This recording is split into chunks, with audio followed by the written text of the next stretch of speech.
Hi BookTube, it's Louise, the Big Hair Bookworm. Lovely to see you. Hope you're well. Hope you're having a good day wherever it is you are and whatever it is you're doing. Hello, I know it's not Friday and I'm here.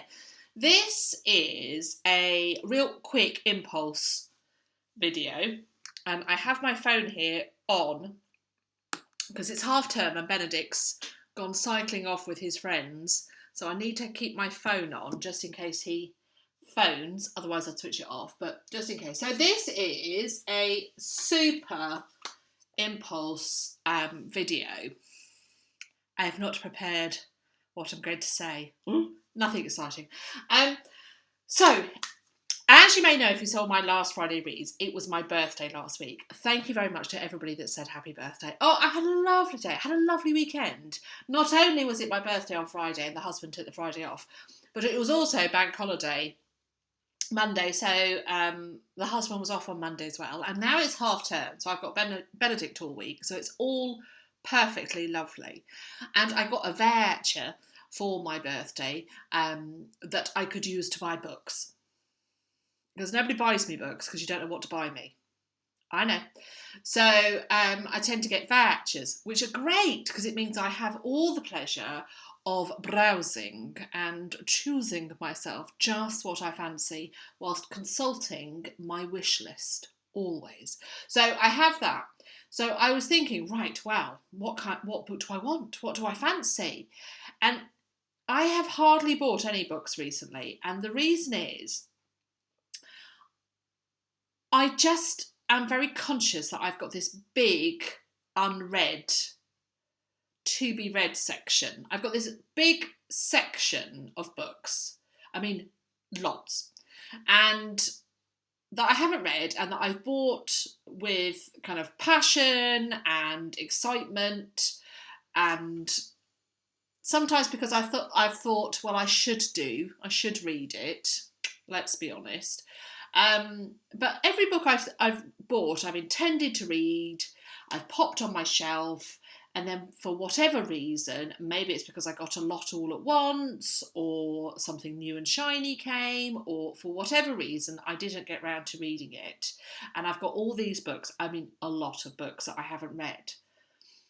And the last couple of weeks, I've been looking at reading through the books that I have. I've been making a concerted effort to go and pull new books off my shelf and read books that have been there a long time, and I've done really well. But I keep going to certain books and not reading them. And it came to a bit of a head last night when I wanted a new book. I wanted to read something, and I was just uninspired. I was uninspired by the books on my shelves. And I've actually picked up something, and it's hit the spot perfectly.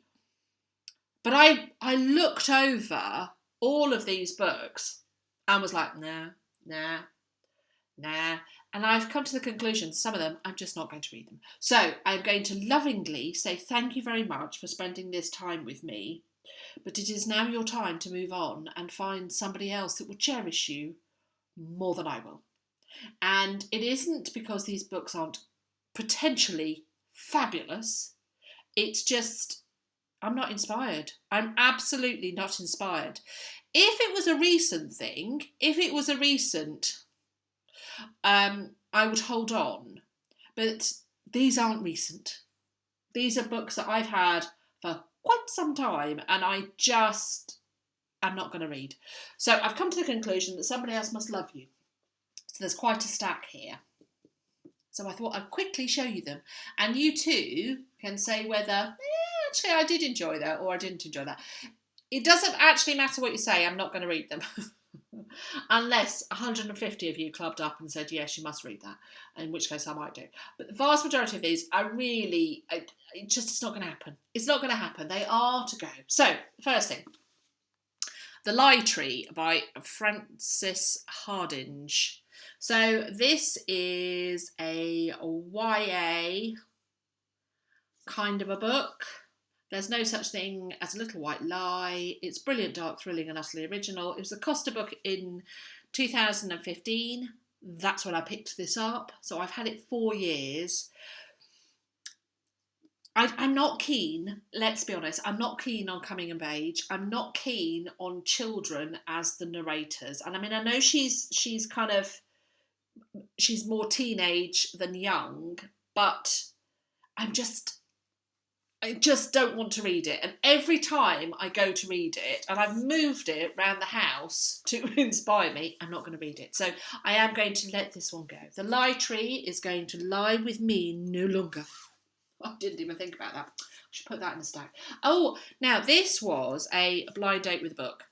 And I did quite fancy reading it. And I have heard that Winston Graham is great. But I'm not into it. It is crime, but it's more suspense crime, i.e. because it's like Hitchcock. And I don't really do suspense crime. I'm more kind of crime rather than suspense crime. It's like thrillers. I like some thrillers, but some thrillers I don't like.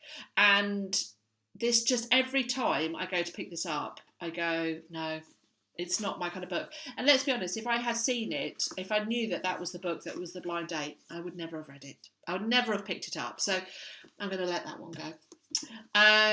Oh, here we are. That's a collection. Oh, I know. I'm giving up. The Luminaries by Eleanor Catton, which is a glorious tome of a book, and I do like a glorious tome of a book.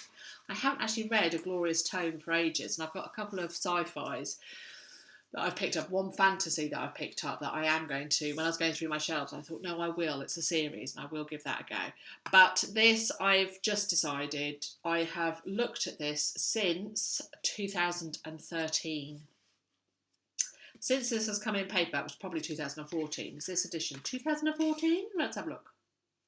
Bum, bum, bum. This edition, it doesn't say, but I reckon this was 2014.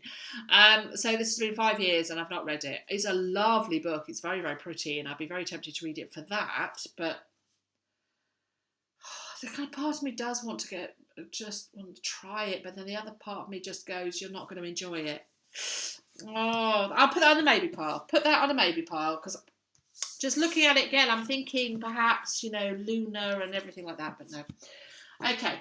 Oh, this was what I was inspired by another booktuber who raved about this, and I thought, oh, this looks really good. It's got really groovy paper edges, and it's set in 1942, and it's kind of is it? It's about two men have been enlisted to kill the head of the Gestapo, and it's set in Prague, and it's like,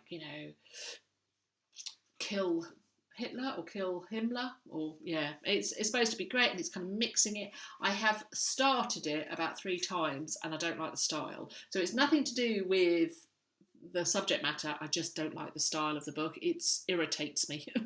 And then I saw it was blurbed by Martin Amis, and he irritates me as well. So I was like, not going to read that. The Reckoning. Gosh, I read The Burning by Jane Casey, and I really enjoyed it. And I have started this a couple of times, and for some reason, it just isn't rocking my boat. So this is a police procedural crime book. The police call it murder, he calls it justice. Apparently it's great. I'm not in the mood for it. Kate Moss. I can be really hit and miss with Kate Moss. This is Victoriana Gothic, The Taxidermist's Daughter. It was all over the place at one point. Again, no, just not in the mood for it. Again, I keep going to it and thinking, oh, I should enjoy this, but no, I don't want to read it. I have had this on my shelf for, again, 5 years. The Hypnotist by Lars Kepler. It's more horror than crime, I think. It's the thriller that's taking Europe by storm. All the hallmarks of a classic: a brutal crime, a missing child, and an irresistible detective. No, just not in the mood for it. I have decided that Scandinavian crime might not be my genre. I do like some, but I am more miss than hit, and that is not ringing my bell. Scandinavian crime. This is a Wallander thriller, and this is late in the series. So I think this is quite a way in the series, if I remember rightly. This isn't the first one. This is, quite a way. And I've tried it, and then I thought I should go back and read it, the first one in the series. I picked this up in a charity shop, and I think it's going to just go back to a charity shop. Ooh. I picked both of these up in a charity shop, and I really feel like I should read them, but I'm not going to. They're just sat on my shelf, and I'm not going to read them. They're my Marilyn Robinson's. It's Gilead and Home. It's literary fiction. They are connected in some way. I don't know why, but they are connected in some way. I've heard beautiful things about them, but they sound like they're tender and moving and poetical and not my kind of thing. Although, I'm not saying I don't like a tender, moving and poetical book. It has to kind of come across me, really. I'm not in that mood. What I want the books on my shelves that make me go, yeah! And these books that make me go, oh, I just think I should read these rather than, yeah, I want to read them. Gosh, I'm being very honest here, aren't I? Okay, I bought these at The Works, which is a discount bargain chain where they obviously buy the ends of lines in mass bulk and then send them out, and you can get kind of collections and collections of an author or collections of a genre, or you can get cheap books, and they're all hyper reduced. So I got these 3 books for $4.99. And they should be $8.99 each, and so it's that kind of like, oh, it's a bargain. And it's Scandinavian crime. I've picked it up, I've started to read it, and no. Again, I have come to the conclusion that me and Scandinavian crime are not going to be close. Now this is, I don't know. I don't know about this one. I think I am going to give this up. These are my Sue Graftons that I haven't read. So, Sue Grafton was a brilliant crime writer. She's sadly no more. She sadly has passed. And she was famous for her alphabet series of crimes featuring Kinsey Milhone was the detective, and she was kind of a private investigator, and it was as much for Kinsey's life as it was for the plots. And she's a very particular kind of a woman, and Sue Grafton became so famous and so well known because of this. So it's A is for alibi, B is for burglar, and they are sequential, so you can read them out of order, but it makes much more sense to start with alibi. And I did. I have read all the way up to, I think I have read T is for trespass, but I'm not sure. But I have read all of the others, and I do love them, and they really remind me of my mum, because my mum absolutely loved Sue Grafton and kept on track with it. As I say, Sue Grafton is no more. I think somebody might be finishing off the series for her, but I am so far behind in the series, and I have no urge to pick it up. I have been keeping these books, I think, because of my mum, and because I feel like I'm betraying her somehow if I get rid of them. But that is ridiculous, because she was somebody that got rid of books quite happily. So that is daft. But I don't want to read them. I just don't. I'm so far out of the series now. And I used to love Kinsey, but the last couple of books I didn't really. And I just think she and I might have moved apart. So I think I'm going to give these up, and somebody will be chuffed to pieces to find these. I have got quite a lot of her A's for alibi, quite a lot of the first ones, and I might keep 1 or 2 of those, just as my mum used to borrow them off me every so often. So I think I'll keep those.